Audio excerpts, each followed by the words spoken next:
People say that surgical hooks, they cut your gums and stuff, and I don't think my surgical hooks are like that. And I don't want to think about it, and I just want to eliminate this problem for good. I'm happy to wrap this whole thing up. It's been a really exciting project of mine. Alright guys, the workout was good. I pushed myself real hard. I was running and then I saw like my foot started to burn, like the bottom bit of my foot started to burn so badly. I was like, fuck. But I still finished the 20-minute thing. I am at Sainsbury's because I need to pick up something that I will be talking about in a bit.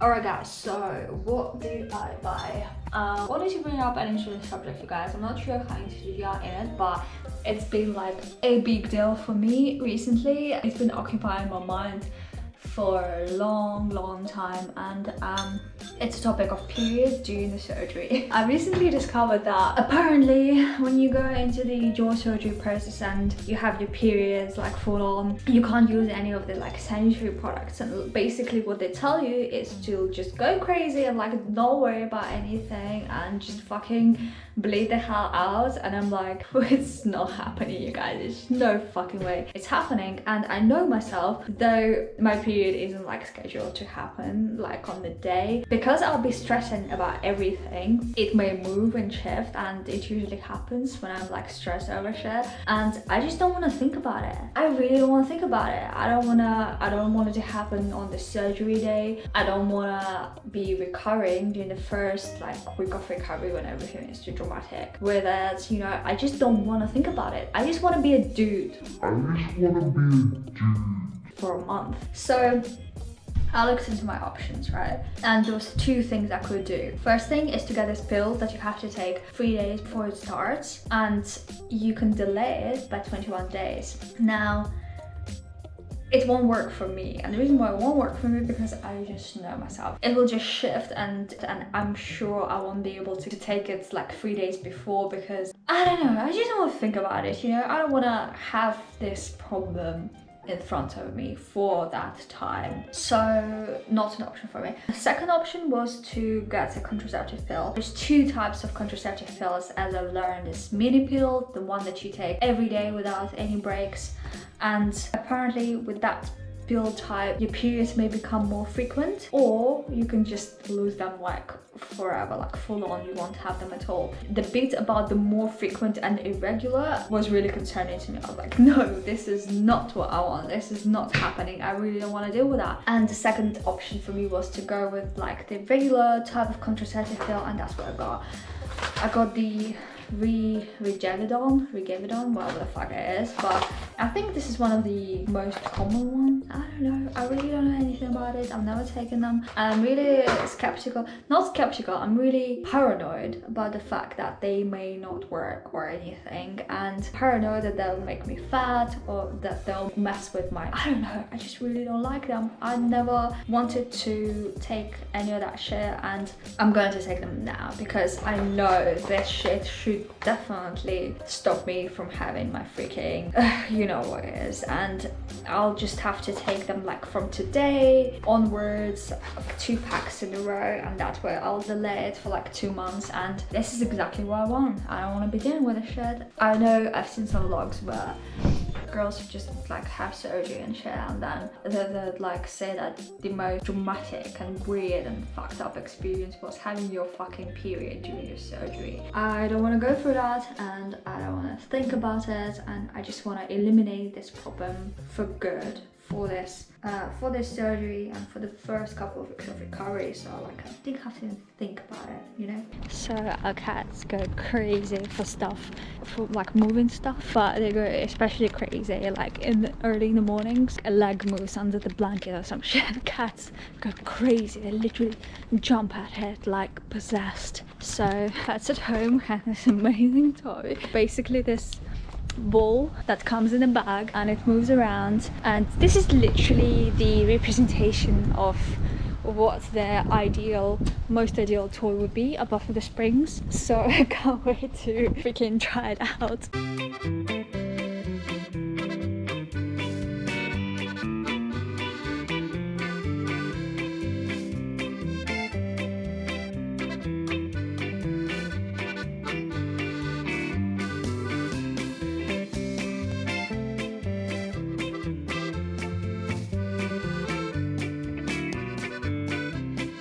So I just got home from London and I'm so tired, I'm so sleepy. Oh my god.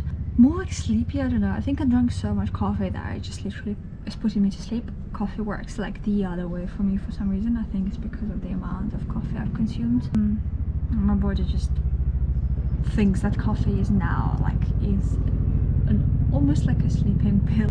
I would say that. People say that surgical hooks, they cut your gums and stuff, and I don't think my surgical hooks are like that. They're quite soft, I don't know, they don't seem too bad. Well, I've been in braces for the last 5-6 months. I got used to doing this thing, and you can easily do that with braces, and I would just do it randomly, you know, just like thinking about something and just do that. It's like one of those things that you do if you're an anxious person. Now that I have hooks, doing that is even easier because hooks take out quite a bit, and it's just so addicting, you guys. I don't know why it's so addicting, but it's addicting, and I do that all the time, and that's the reason why I like surgical hooks.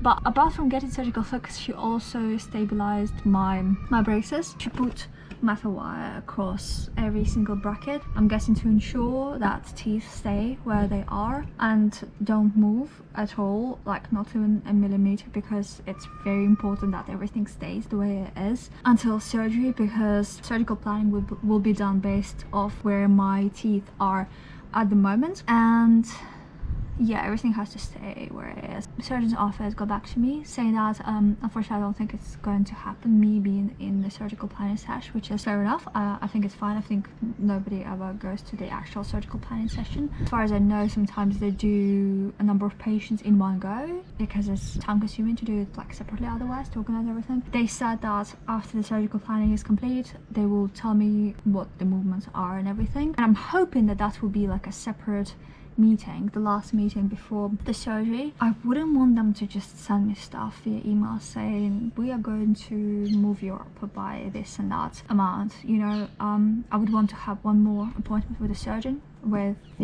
so he walks me through the results of the surgical planning, what's going to happen and why. And when I had my latest appointment with him, he said that they'll be showing me what movements I would require for my face to be, for my facial structure to be closer to the norm, whatever the norm is. He said that if I disagree with any of the movements, or if I show any like concerns towards certain movements, like this will be an open discussion as to what would then happen during the surgery. So that's cool. If I don't like something, I guess I'll have an option of saying something about it. For example, I've seen that when people have sliding genio, in cases like mine with like underbites with chin sticking out, when they put it back a bit, faces get more round. So I have like a little bit of a prolonged face with like a chin pointing out like that, and I wanna have it like that post-op. I don't want it to change. I don't want my face to become more round. So I think I told him that already, and he's aware of that, but I'll have to say that again, and yeah, or anything like that, I don't know. So I'm sure there will be a session, an extra session with the surgeon before the surgery. But yeah, it's the 9th of September. I'm 21 days away from the surgery. It's coming up quite fast, quite quickly. I think all of this will be over before I even know it. I can just imagine being here, filming, in a couple of months' time, being like, holy fuck, all of this year has gone past so fast, you know, it's gone by so fast. Everything. It'll all be over soon, and I'll have to find another thing to obsess over, so. Okay, I think Mia stepped in her poop again, so we're gonna wash her in the sink. And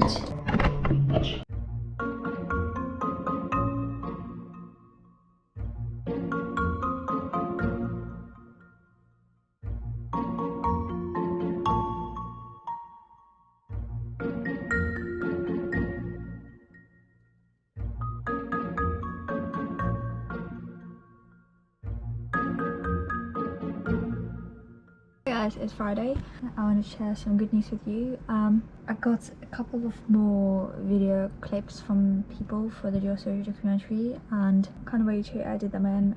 Like, they're so amazing, so good. They'll just make the documentary so much better. So I'll be doing that on the weekend. Today I want to finish editing the vlog about the books and CT scan and all of that. I've noticed I've been vlogging a lot recently. I've been uploading vlogs almost on like a daily basis, and I'm planning to continue doing that so long as I have content, obviously.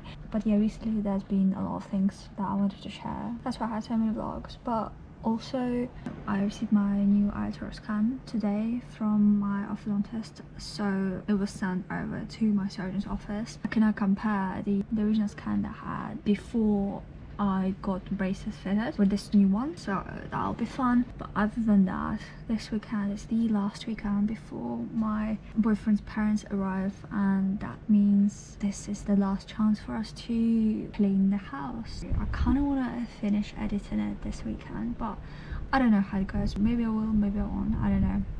But yeah, they'll be staying here until October the 10th, apparently. Honestly, not looking forward to that at all. I feel like I need my time and space with this whole process, and them arriving, despite the fact that to ask them not to, is a big deal for me. Yeah, I don't want to think about it. It's too fucking stressful. Hey, it's 9 o'clock on a Friday, and earlier I was feeling really exhausted and everything. Like so exhausted, couldn't do anything, and I was like, let me take a nap or something. So I took a nap at around 5 p.m. and it's like 9 p.m. So I've been sleeping for 4 hours and just wake up starving. But I think I have a little bit more energy and I feel a little bit more clear-headed, so I'm just gonna have some food. And I'm so tired. I've heard that when you are recovering from the surgery, you literally don't have any energy at all. It's very difficult sometimes even to take a walk. And I'm like, if I'm struggling with my energy levels now, before my body is broken to pieces and stitched together, I can also imagine what's going to happen post-op for me. It's crazy. I'm looking to getting some vitamins and stuff, but I'm taking iron and vitamin D and C and multivitamins. I'm taking all of that shit. I should be fine, but I'm not. I don't know. I need to look into this more, because I feel like I'm just gonna be really bad recovery for me because of my energy